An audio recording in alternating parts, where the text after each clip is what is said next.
Good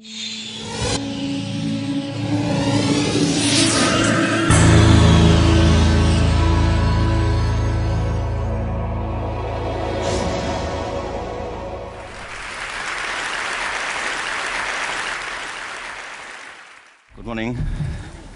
How are you? It's been great, hasn't it? I've been blown away by the whole thing. In fact, I'm leaving.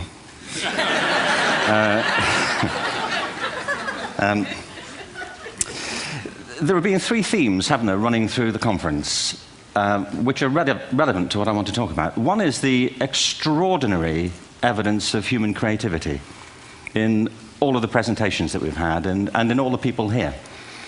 Just the variety of it and the range of it. The second is that it's put us in a place where we have no idea what's going to happen in terms of the future. No idea how this may play out.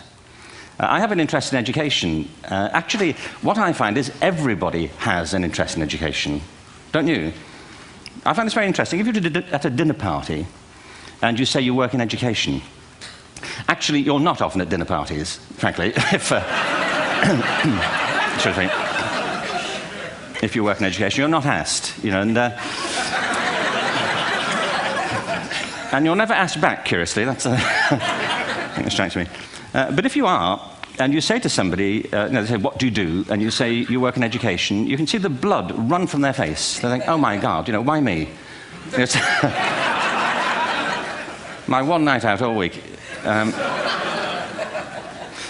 But if you ask people about their education, they pin you to the wall. Because it's one of those things that goes deep with people. Am I right? Like religion and money and other things. So I have a big interest in education, and I think we all do. We have a huge vested interest in it, partly because it's education that's meant to take us into this future that we can't grasp.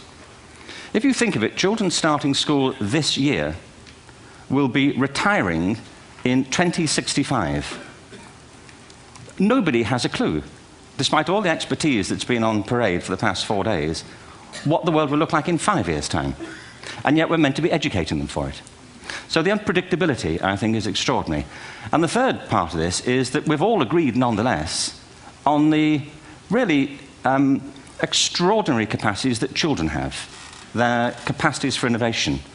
I mean, Serena last night was a marvel, wasn't she? Just seeing what she could do. And she's exceptional, but I think she's not, so to speak, exceptional in the whole of childhood. What you have there is a person of extraordinary dedication who found a talent. And my contention is all kids have tremendous talents, and we squander them pretty ruthlessly. So I want to talk about education, and I want to talk about creativity. My contention is that creativity now is as important in education as literacy, and we should treat it with the same status. Thank you.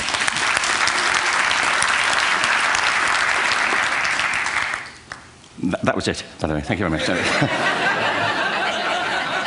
So, 15 minutes left. Well, I was born... No, I had a great story recently, I love telling it, of a little girl who was in a drawing lesson. She was 6, and she was at the back drawing, and the teacher said this little girl hardly ever paid attention. And in this drawing lesson, she did. And the teacher was fascinated. She went over to her and she said, "What are you drawing?" And the girl said, "I'm drawing a picture of God." And the teacher said, "But nobody knows what God looks like." And the girl said, "They will in a minute."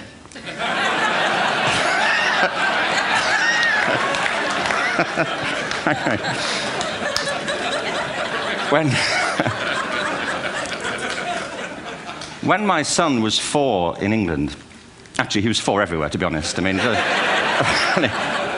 if we're being strict about it, wherever he went, he was 4 that year. But he was in the Nativity play. Do you remember the story?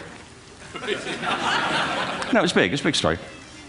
Mel Gibson did the sequel. You may have seen it. I don't know. It was Nativity 2. But James got the part of Joseph, which we were thrilled about. We consider this to be one of the lead parts.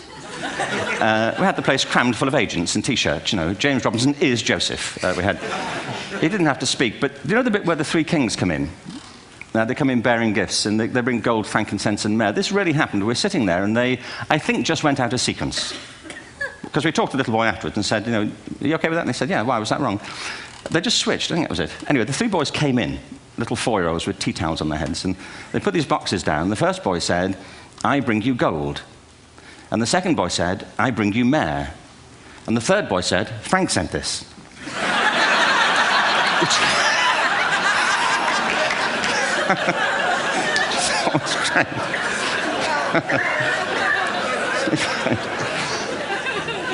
What these things have in common, you see, is that kids will take a chance. If they don't know, they'll have a go. Am I right? They're not frightened of being wrong. Now, I don't mean to say that being wrong is the same thing as being creative. What we do know is, if you're not prepared to be wrong, you will never come up with anything original. If you're not prepared to be wrong.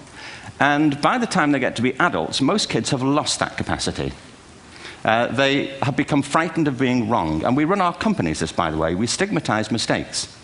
And we're now running national education systems where mistakes are the worst thing you can make. And the result is that we are educating people out of their creative capacities. Picasso once said this. He said that all children are born artists. The problem is to remain an artist as we grow up. I believe this passionately, that we don't grow into creativity, we grow out of it. Or rather, we get educated out of it. So why is this? I lived in Stratford-on-Avon until about 5 years ago. In fact, we moved from Stratford to Los Angeles. So you can imagine what a seamless transition this was from LA. Actually, we lived in a place called Snitterfield, just outside Stratford, which is where Shakespeare's father was born. Are you struck by a new thought? I was. You don't think of Shakespeare having a father, do you? Do you? Because you don't think of Shakespeare being a child. Do you? Shakespeare being 7. I never thought of it. I mean, he was 7 at some point. He was in somebody's English class, wasn't he?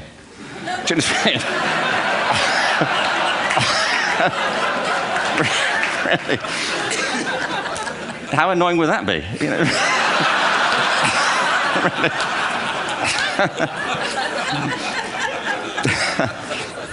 Must try harder. Being sent to bed by his dad, to Shakespeare. Go to bed now, to William Shakespeare, and put the pencil down, and stop speaking like that.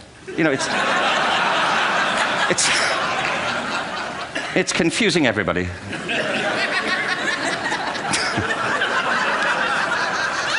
Anyway,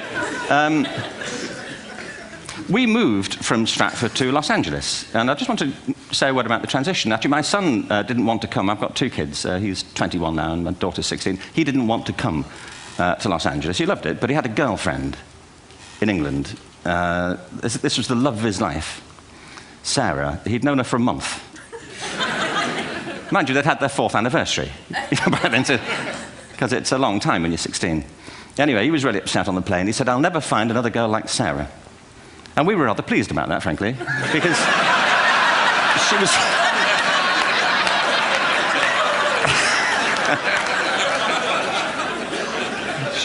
she was the main reason we were leaving the country.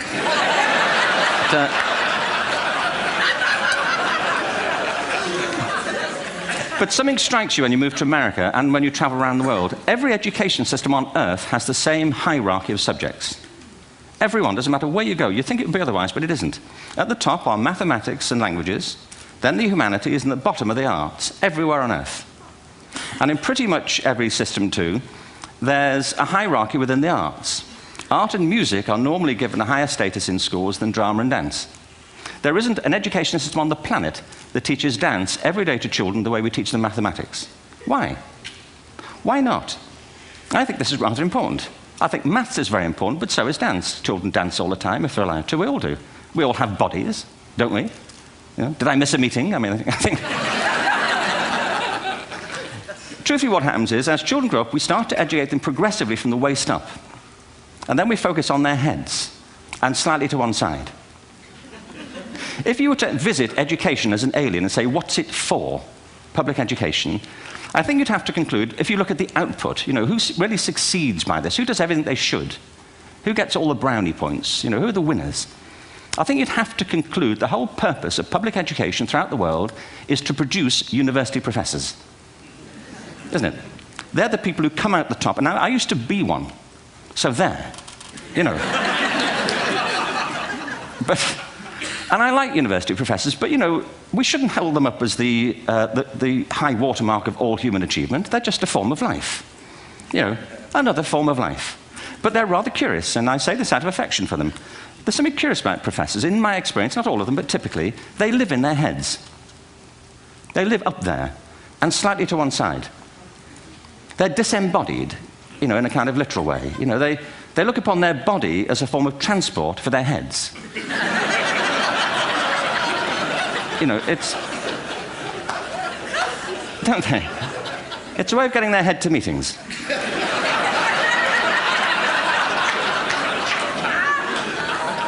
If you want real evidence of out-of-body experiences, by the way, get yourself along to a residential conference for senior academics and pop into the discotheque on the final night. And there you will see it. Grown men and women writhing uncontrollably off the beat. Waiting to end so they can go home and write a paper about it. Now, our education system is predicated on the idea of academic ability. And there's a reason. The whole system was invented around the world. There were no public systems of education really before the 19th century. They all came into being to meet the needs of industrialism. So the hierarchy is rooted on two ideas. Number one, that the most useful subjects for work are at the top. So you were probably steered benignly away from things at school when you were a kid, things you liked, on the grounds you would never get a job doing that. Is that right? Don't do music, you're not going to be a musician. Don't do art, you won't be an artist. Benign advice, now profoundly mistaken. The whole world is engulfed in a revolution. And the second is academic ability, which has really come to dominate our view of intelligence because the universities designed the system in their image. If you think of it, the whole system of public education around the world is a protracted process of university entrance. And the consequence is that many highly talented, brilliant, creative people think they're not, because the thing they were good at school wasn't valued or was actually stigmatized. And I think we can't afford to go on that way. In the next 30 years, according to UNESCO, more people worldwide will be graduating through education than since the beginning of history. More people. And it's the combination of all the things we've talked about, technology and its transformational effect on work, and demography and the huge explosion in population. Suddenly, degrees aren't worth anything. Isn't that true? When I was a student, if you had a degree, you had a job. If you didn't have a job, it's because you didn't want one. And I didn't want one, frankly. So, but now, kids with degrees are often heading home to carry on playing video games because you need an MA, where the previous job required a BA, and now you need a PhD for the other. It's a process of academic inflation, and it indicates the whole structure of education is shifting beneath our feet. We need to radically rethink our view of intelligence. We know three things about intelligence. One, it's diverse. We think about the world in all the ways that we experience it. We think visually, we think in sound, we think kinesthetically, we think in abstract terms, we think in movement. Secondly, intelligence is dynamic. If you look at the interactions of a human brain, as we heard yesterday from a number of presentations, intelligence is wonderfully interactive. The brain isn't divided into compartments.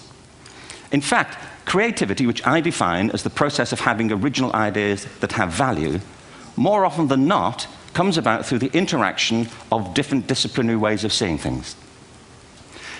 The brain is intentionally, by the way, there's a shaft of nerves that joins the two halves of the brain called the corpus callosum. It's thicker in women. Following on from Helen yesterday, I think this is probably why women are better at multitasking. Because you are, aren't you? There's a raft of research, but I know it from my personal life. If my wife is cooking a meal at home, which is not often, thankfully, but you know, if she's doing, she's good at some things. But if she's cooking, you know, she's dealing with people on the phone, she's talking to the kids, she's painting the ceiling, you know, she's doing open heart surgery over here. If I'm cooking, the door is shut, the kids are out, the phone's on the hook. If she comes in, I get annoyed. I say, Terry, please, I'm trying to fry an egg in here. You know, really.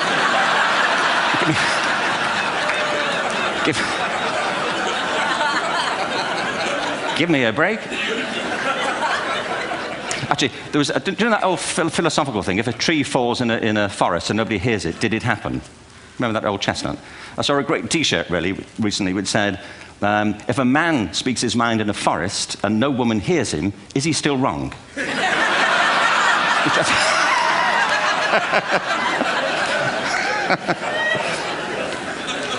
And the third thing about intelligence is it's distinct.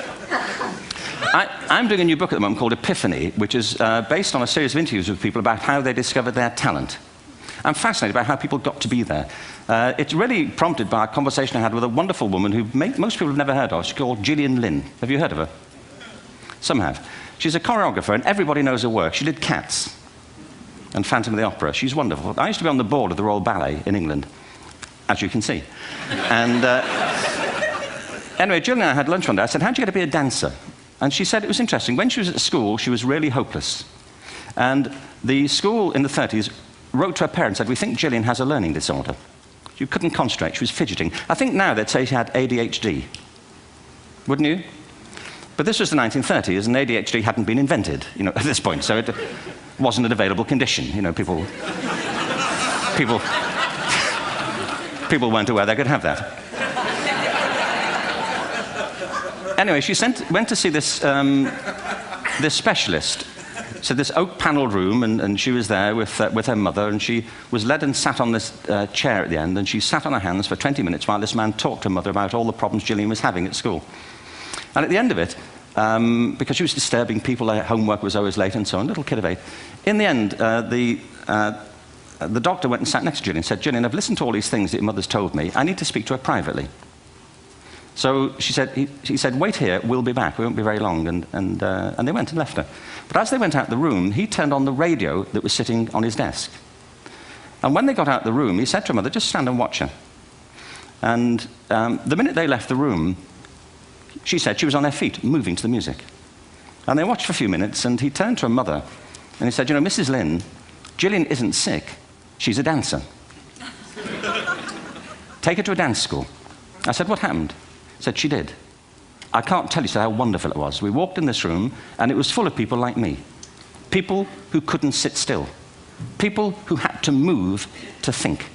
Who had to move to think. They did ballet, they did tap, they did jazz, they did modern, they did contemporary. She was eventually auditioned for the Royal Ballet School. She became a soloist. She had a wonderful career at the Royal Ballet. She eventually graduated from the Royal Ballet School, found her own company, the Gillian Dance Company, met Andrew Lloyd Webber. She's been responsible for some of the most successful musical theatre productions in history. She's given pleasure to millions, and she's a multi-millionaire. Somebody else might have put her on medication and told her to calm down. Now, I think...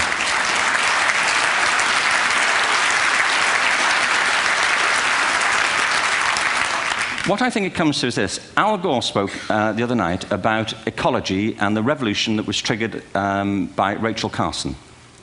I believe our only hope for the future is to adopt a new conception of human ecology, one in which we start to reconstitute our conception of the richness of human capacity. Our education system has mined our minds in the way that we've strip-mined the earth for a particular commodity, and for the future, it won't serve us. We have to rethink the fundamental principles on which we're educating our children.